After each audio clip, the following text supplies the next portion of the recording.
आप देख रहे हैं कंट्रोल रूम। मैं हूं आपके साथ मेनका चौधरी। मां से बोलकर गया था कि वो दोस्त के यहां पढ़ने जा रहा है। मां कहती रह गई कि बेटा खाना खाकर जाओ, लेकिन वो नहीं माना और अपने सबसे प्रिय दोस्तों के पास चला गया। उसे नहीं पता था कि एक साजिश के तहत दो दोस्त उसे बुला रहे हैं और उसकी जान ले लेंगे। ये मामला न प्रेम प्रसंग का था और न ही आपसी झगड़े का। पुलिस ने इसका खुलासा किया है। हर माता पिता की रूह कपा देने वाली है ये खबर। हर माता पिता को सावधान करने वाली खबर। मोबाइल के लिए मर्डर की एक खौफनाक कहानी। दोस्ती में धोखा और मोबाइल के लिए मर्डर की इस खबर पर आपको विश्वास नहीं होगा, लेकिन धैर्य से देखिए बच्चों में कैसे और किस चीज के लिए गुनाह करने की प्रवृत्ति बढ़ती जा रही है। काफी लेने जाना दोस्त के मेले मोहल्ले, मैंने कभी तूने काफी ना लिया है हाँ मैंने अभी तूने काफी ना लिया है, बोला वो काम कर रहा है। जब नजीब की लाश मिली तो मां कलपने लगी। वो ठीक से बता नहीं पा रही कि आखिर हुआ क्या था। हाँ मैंने अभी तूने काफी ना लिया है, बोला वो काम कर रहा है। बेटे को खोने का दर्द आप देख सकते हैं। कुछ ना है भाई, मोबाइल बंद था। अब तो पूरी रात में झूलत फिरत फिरी ऐसी घर में फिरी। 9वीं क्लास के छात्र नजीब परिजनों से बताकर गया था कि वो दोस्तों के यहाँ पढ़ने जा रहा है, लेकिन लौट कर नहीं आया। परिजनों ने बहुत छानबीन की, कुछ नहीं पता चला। मैंने पड़ोस में शादी का पता उमन चला गया हुआ बारात में डीजे देखने की सुबह को आ जाया। फजर के बगत से मोहल्ले में फिर रही हूँ छिछली मारे, कहीं मेरा बच्चा ना मिला, मेरा लाल। मामला बरेली के देवरनिया थाना क्षेत्र का है। काफी छानबीन के बाद जब नजीब नहीं मिला तो परिजन पुलिस के पास पहुँचे। पुलिस ने जल्द खोज निकालने का आश्वासन दिया, लेकिन 7 अक्टूबर की सुबह नजीब की लाश खेत में मिलने से हड़कंप मच गया। जब किया गया रात में छानबीन की, पता नहीं चला। सुबह में जाकर के 7 कुछ मिनट पर पता चला कि एक लावारिस लाश वहाँ पड़ी हुई खेत में। चेयरमैन साहब को सूचना मिली, चेयरमैन साहब ने थाने सूचना दी, तब ये मालूम हुआ इस बच्ची की लाश पड़ी हुई है। नजीब के गहरे जख्म के निशान थे। ऐसा लग रहा था कि गोली आर पार निकल गई हो। पुलिस ने शव को कब्जे में लेकर पोस्टमार्टम के लिए भेज दिया और मामले की जांच में जुट गई। दिनांक 6 अक्टूबर को देवरनिया थाना क्षेत्र में रिछा में रहने वाले एक छात्र के हत्या का मामला संज्ञान में आया था, जिसमें डेड बॉडी खेत में मिली थी। नजीब की लाश 7 अक्टूबर की सुबह खेत में मिली थी। पुलिस तभी से इस ब्लाइंड मर्डर केस को सुलझाने में जुटी थी, लेकिन किसी के खिलाफ कोई ठोस सबूत नहीं मिल रहा था। पुलिस ने नजीब के फोन की लोकेशन को जब टटोला तो गुनाहगारों तक पहुंचने का रास्ता साफ हुआ और 9 अक्टूबर को पुलिस बाल अपराधियों तक पहुंच गई। ये घटना अत्यंत ही सनसनीखेज थी तथा बिल्कुल अननोन ब्लाइंड मर्डर का केस था। इसमें SPRA, CO बहेड़ी, थाना देवरनिया और उस सर्किल के अन्य थानों की कई टीमें इसमें लगी, क्राइम ब्रांच की टीम लगी और इस घटना का सफल अनावरण करके 2 बाल अपचारियों को गिरफ्तार किया गया है। नाबालिग होने की वजह से हम दोनों बाल अपराधियों का नाम आपको नहीं बताएंगे, लेकिन दोनों ने मोबाइल के लिए अपने दोस्त नजीब को कितनी प्लानिंग से मारा, इसको समझिए। 6 अक्टूबर की शाम को दोनों दोस्तों ने नजीब को बुलाया। दोनों के पास साधारण मोबाइल थी और नजीब के पास स्मार्टफोन था। दोनों आरोपियों की नजर नजीब के मोबाइल पर थी, इसलिए साजिश के तहत नजीब को मिलने के लिए बुलाया और खेत में ले जाकर नजीब की हत्या कर दी और मौके से मोबाइल लेकर फरार हो गया। इसमें भी जब घटना के मोटिव के बारे में जानकारी की गई तो उसमें से एक बाल अपचारी को पता था कि जो मृतक छात्र है उसके पास एक मोबाइल फ़ोन है। उस मोबाइल फ़ोन को हासिल करने का उसका उद्देश्य था, परंतु यहाँ भी चूँकि दोनों बाल अपचारी इससे परिचित थे, इसलिए इन्होंने उस मोबाइल को लेने के बाद इसकी नृशंस हत्या की और हत्या करके बॉडी को खेत में छुपाने का भी प्रयास किया गया था। हत्या के बाद दोनों दोस्त घर लौट आए, लेकिन इनके मन में डर था कि कहीं नजीब जिंदा न बच गया हो। फिर दोनों खेत में पहुंचे और नजीब की बॉडी को टटोल कर चेक किया। जब तसल्ली हो गई तो दोनों आरोपी फिर वहां से भाग निकले। पुलिस टीम ने कई बिंदुओं पे छानबीन की, जिसके बाद इस निष्कर्ष पे पहुंची कि घटना किसने की है और किस मोटिव से की है। परंतु अल्टीमेट उद्देश्य इसमें मोबाइल हासिल करना था और जिसके लिए इन्होंने हत्या की भी घटना कारित की थी। पुलिस ने दोनों आरोपियों के पास से नजीब का मोबाइल बरामद कर लिया है और हत्या में इस्तेमाल सरिया भी पुलिस को मिल गया है। सिर्फ एक मोबाइल के लिए दोस्त की हत्या से पूरे इलाके में लोग हैरान हैं। फिलहाल पुलिस ने दोनों आरोपियों को बाल सुधार गृह में भेज दिया है। कंट्रोल रूम के लिए बरेली से हरीश शर्मा, न्यूज़ सिटी। जुर्म की कई कहानियां ऐसी होती हैं जिन पर यकीन करना भी मुश्किल होता है। मसलन कोई आदमी इसलिए गुनाह करता है क्योंकि उसे बदले में बेवफाई मिली होती है।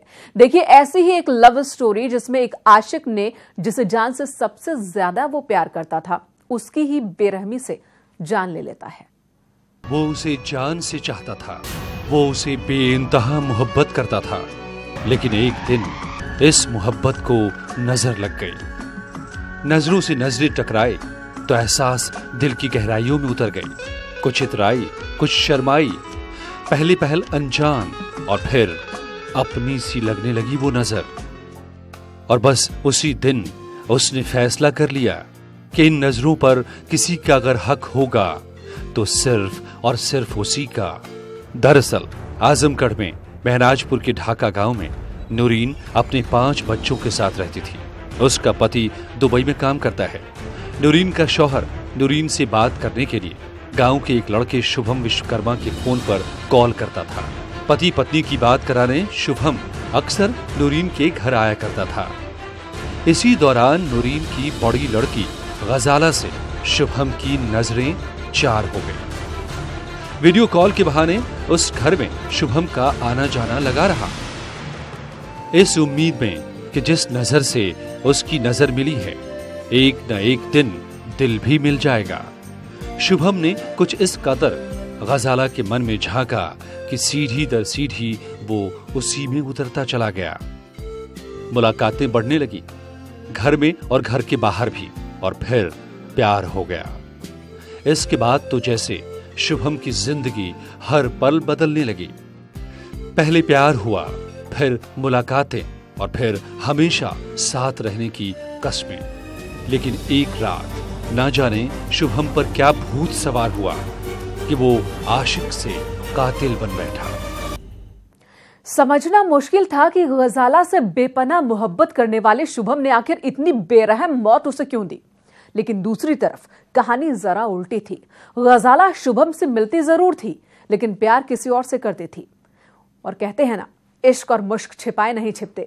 लिहाजा एक दिन ये राज भी खुल गया और शुभम ने गुस्से में अपनी मोहब्बत का अंत कर दिया। सवाल ये था कि शुभम ने गजाला को जो नाजों से प्यार किया, उसकी हर एक बात मानी, उसके हर एक नखरे उठाए, फिर बेरहम मौत क्यों से दी। गजाला का गला दबाते हुए शुभम का कलेजा नहीं कांपा? क्यों उसकी चीख से उसका दिल नहीं पिघला? क्यों उसकी बेबस आंखों पर उसे रहम नहीं आया? आखिर गजाला का गुनाह क्या था? खुद सुनिए इसी प्रेमी की जुबानी। तो उसके पापा जी से फ़ोन करते थे कि हमारी पत्नी से बात कराओ, वीडियो कॉलिंग। तब सर जी उसके घर पे जाते थे तो लड़की हमसे वो बोली कि मतलब वो जानती थी कि हम बात कराने आते, फिर भी सर जी पूछी क्या करने आते, तो हम बोले यार बात कराने। तो बोली नहीं तू हमारे वजह वाला, तू लगा हमसे प्यार कर ले। तो हम भी मजाक में बोलती हाँ करी ना। तो बोली कि अच्छा अपन हम तुम मोबाइल नंबर दो, तो हम दे दिए थे। अब फिर सर जी हम लोग में बातें होते होने लगी सर जी। फिर थोड़ा सा पुरिया पे आने लगी हमसे मिलने होने सर जी। अब फिर सर जी 1 महीने मिली। अब फिर तो हमसे वो बोली कि आज के बाद हमसे बात मत करना। और सर जी वो तो हमको इसलिए बोली कि वो सर जी उसको जब भी फ़ोन रात में करते थे तो सर जी मतलब पूरा बिजी आती थी, वो किसी और से भी बात करने लगी सर जी। तो फिर मतलब हमसे भी मिलती थे। और फिर 1 महीने बाद हमको मना कर दी। फिर वो मतलब पुलिया पे किसी और से भी मिलने लगी। यानी शुभम और गजाला की प्रेम कहानी में एक वो भी आ गया था। गजाला शुभम के अलावा किसी और से भी प्यार करने लगी थी। प्यार में मिली बेवफाई ने शुभम को अंदर तक हिला दिया और इस बात की भनक गजाला की मां को भी हो गई थी। इसीलिए मां नूरीन ने गजाला को एक कमरे में बंद कर दिया था। एक तो प्यार में मिला धोखा और दूसरा प्यार से मिलने की तड़प ने शुभम को उस रात बेचैन कर दिया और फिर शुभम सीधे अपनी बेवफा माशूका के घर पहुंच गया।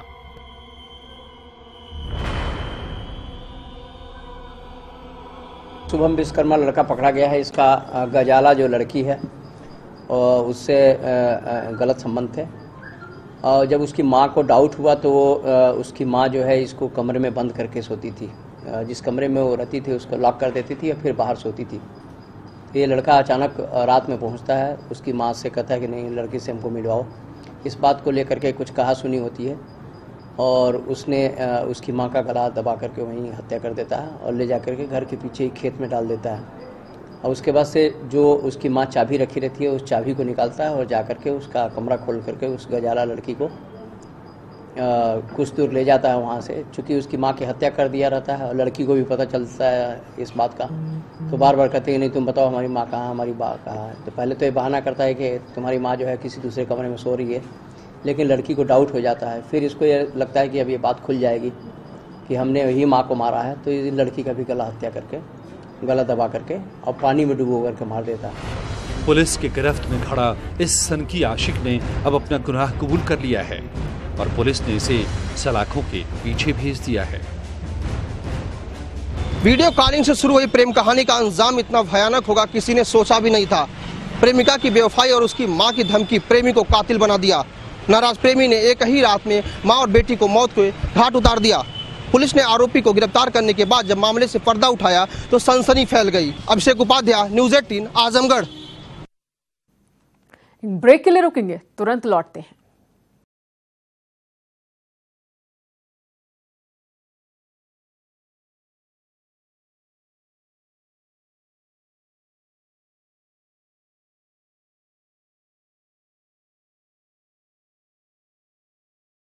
सुंदर जीवन साथी की तलाश में भटकते लोगों के लिए मैट्रिमोनियल साइट्स काफी मदद करती हैं। जो लोग अपने मन और अपनी पसंद की शादी करना चाहते हैं, जो लोग काबिल लड़कियों की तलाश में रहते हैं, उन लोगों को ऐसी वेबसाइट्स काफी मदद करती हैं। लेकिन अक्सर ऐसे साइट्स पर ठगी करने वाली लड़कियां भी होती हैं जो अपने हुस्न के जाल में फंसाकर लोगों को लूट लेती हैं। सुंदर चेहरों का धोखा, हसीन सपने देखने वाले बचके, संभल के रहना, कई हैंडसम हस्बैंड पाने के ख्वाब कोई लूट ना ले। हो सकता है जिससे आप अपनी लाइफ का पार्टनर बनाने की सोच रहे हो, वो किसी पार्टनर के साथ कोई साजिश रच रहा हो। कमाऊ लड़का खोजने वाली लड़कियां भी जरा संभल के रहना। 7 जन्मों वाली संगनी की तलाश में अक्सर लोग शादी कराने वाली वेबसाइट का इस्तेमाल करते हैं। मैट्रिमोनियल साइट्स के जरिए जीवन साथी की तलाश करते हैं। किसी को तो लाइफ पार्टनर मिल जाता है, लेकिन कई लोग सुंदर चेहरों के पीछे काले चेहरे को नहीं पहचान पाते और ठगी का शिकार हो जाते हैं। मैट्रिमोनियल साइट्स के जरिए लोगों को ठगने वाले एक गिरोह का सहारनपुर पुलिस ने पर्दाफाश किया है। इस गिरोह में एक हिंदुस्तानी लड़की और 2 नाइजीरियन पकड़े गए हैं। ये एक बड़ा ही गंभीर मैटर है जिसमें सोशल प्लेटफॉर्म्स का दुरुपयोग करके और तमाम जो सोशल नेटवर्किंग की साइट्स हैं उनका मिसयूज़ करके लेटेस्ट टेक्नोलॉजी का इस्तेमाल करते हुए गूगल ट्रांसलेटर और इस प्रकार की जो और प्लेटफॉर्म्स हैं इनका यूज़ करते हुए जो है धोखाधड़ी करी जाती है। इसमें खड़े नाइजीरियन हिंदी नहीं जानते, इसलिए इस लड़की की मदद के साथ ठगी का कारोबार चलाते थे। यही नहीं, दूसरी भाषाओं को समझने के लिए गूगल ट्रांसलेटर का इस्तेमाल भी करते थे। उन्होंने मेरा यूज़ किया था, मेरा नंबर और मेरी आईडीज़ ली थी ये काम के लिए। तो उसके बाद फिर मुझे पता चला कि वो ये सब काम करते हैं। ये लड़की 2 नाइजीरियन पर आरोप लगा रही है कि वो इसके आईडी का गलत इस्तेमाल करते थे, लेकिन पुलिस का कहना है कि लड़की की मिलीभगत से इन तीनों ने NRI कृष्ण कुमार नाम से एक फर्जी अकाउंट बनाकर रश्मि बंसल नाम की महिला को ठग लिया। जीवनसाथी.com नाम की साइट पर एक महिला के द्वारा अपना बायोडाटा अपलोड किया गया था। उस पर उनसे कांटेक्ट किया कृष्ण कुमार नाम के एक व्यक्ति ने, जिसका ज़ाहिरा नाम कृष्ण कुमार था। और फिर उसके बाद में धीरे धीरे उसने जो है इनके साथ में सोशल मीडिया पर दोस्ती बढ़ा करके इनसे काफ़ी गहन संबंध जो है ऑनलाइन स्थापित कर लिए। और बाद में इनको उसने जो है धोखाधड़ी करते हुए इनसे कुछ पैसे अपने अकाउंट में ट्रांसफ़र करवाए। पैसे अकाउंट में ट्रांसफर करवाने के बाद महिला से गिरोह कटने लगा और तरह तरह के बहाने बनाने लगा। इन्हें लगा कि महिला एक दो प्रयास में चुप हो जाएगी, लेकिन ऐसा नहीं हुआ। उसने पुलिस में इसकी शिकायत कर दी। लगभग 3-4 दिन पहले जो है इसके धीरे धीरे तार खुलने शुरू हुए और फिर इसमें कल इस पूरे गैंग को गिरफ्तार किया गया है, जिसमें 2 नाइजीरियन नेशनल्स हैं जो कि नोएडा में रहते थे और इनके साथ एक भारतीय, एक महिला जिसका नाम श्रीजा है। ये तीनों लोग मिलकर के इस गैंग को ऑपरेट कर रहे थे। इनसे वार्ता करके और इनके साथ जो डिटेल्स हैं इनके लैपटॉप्स में और इस प्रकार की इलेक्ट्रॉनिक जानकारियां हैं, उनके आधार पर इनके तार जो है काफ़ी लंबे जुड़े होने और इनके द्वारा पूर्व में भी धोखाधड़ी किए जाने की काफ़ी चीज़ें सामने आ रही हैं। ये फर्जी आईडी बनाकर पहले लोगों के प्रोफाइल को पसंद करते थे और बातचीत करने के लिए प्रस्ताव भेजते थे। सहारनपुर की रहने वाली रश्मि बंसल के साथ भी कुछ ऐसा ही हुआ था। जब रश्मि बंसल ने इनसे बातचीत शुरू की तो उन्हें ख्वाब दिखाकर पैसे की मांग की थी। उनको एक सुयोग्य अपने जीवन साथी की तलाश थी। उसी के क्रम में जो है इमोशनली ब्लैकमेल करके यही इन लोगों का काम भी है। फिलहाल पुलिस ने इनके पास से मोबाइल, लैपटॉप और कई कागजात बरामद कर लिए हैं और तीनों को कोर्ट के सामने पेश कर जेल भेज दिया गया है। कंट्रोल रूम के लिए सहारनपुर से देवेश त्यागी, न्यूज़ 18। 13 साल का मासूम साहिल घर से स्कूल के लिए निकला था। रोजाना वो स्कूल के बाद काम करने एक दर्जी के यहाँ जाता था। 5 अक्टूबर की दोपहर भी स्कूल से निकला, साइकिल पर सवार होकर दर्जी के यहाँ पहुंचा। दिन भर काम करने के बाद भी घर नहीं लौटा। पुलिस ने पड़ताल की तो उसका शव बरामद हुआ। बदले की आग में इंसानियत कैसे मासूम को भी नहीं बख्शती, ये तस्वीरें बखूबी बयां कर रही हैं। जब सड़ चुके समाज की सोच मानवता को कुचलते हुए एक मासूम को मारने के लिए तैयार हो जाए तो तरक्की और आधुनिकता के दावे दम तोड़ देते हैं। बरेली के फरीदपुर थाना क्षेत्र में यही हुआ। चूँकि उसका एक ही कमाने का सहारा था, वो सहारा अब उसका खत्म हो चुका है और उसके पास कोई कल के लिए ना कोई बच्चों की शादी का कोई सहारा है और न कल की रोटी खाने का कोई सहारा है। 13 साल के साहिल के सिर से पिता का साया पहले ही जा चुका था। माँ गरीब थी, लाचार थी, लिहाजा स्कूल से आने के बाद दर्जी की दुकान पर फटी हुई जिंदगी सिलने का काम करता था छोटा सा साहिल। इस काम से उसे कुछ पैसे मिल जाते थे तो घर का थोड़ा बहुत खर्चा चल पड़ता। वो सुबह स्कूल जाता था और दोपहर तक स्कूल से आने के बाद एक दुकान पे, कपड़े की दुकान पे वो काम करता था। उसके बाद जो उसे 150 रुपए मिलते थे उससे उसके घर की रोजी रोटी चलती थी। उसके फादर की मृत्यु 5 साल पहले हो चुकी है। 5 अक्टूबर की रोज भी संघर्ष भरी जिंदगी को मेहनत की चेन से खींचते हुए साहिल साइकिल से स्कूल पहुंचा। स्कूल के बाद साहिल सीधा दर्जी की दुकान पर गया। दिन भर 2 वक्त की रोटी के लिए दूसरों का शरीर सजाया, मगर तय वक्त के बाद रात को घर नहीं पहुंचा। उसके एक छोटा भाई है, वो पोलियो ग्रस्त है, वो चल फिर नहीं सकता। उसकी 3 बहनें जवान शादी के लिए हैं। वो लोग बेरोजगार हैं। उनके घर का सहारा यही 12 साल का बच्चा था। परिवार ने खोजबीन की मगर कुछ हासिल नहीं हुआ। पुलिस से संपर्क साधा। पुलिस ने तलाश की तो मासूम साहिल का शव स्कूल के पास झाड़ियों में पड़ा मिला। उसका स्कूल बैग और साइकिल भी लाश के पास ही पड़ी हुई थी। इकलौते चिराग की मौत की खबर से परिवार में अंधेरा छा गया। परिजनों द्वारा तथा गांव के लोगों द्वारा उसकी तलाश की गई।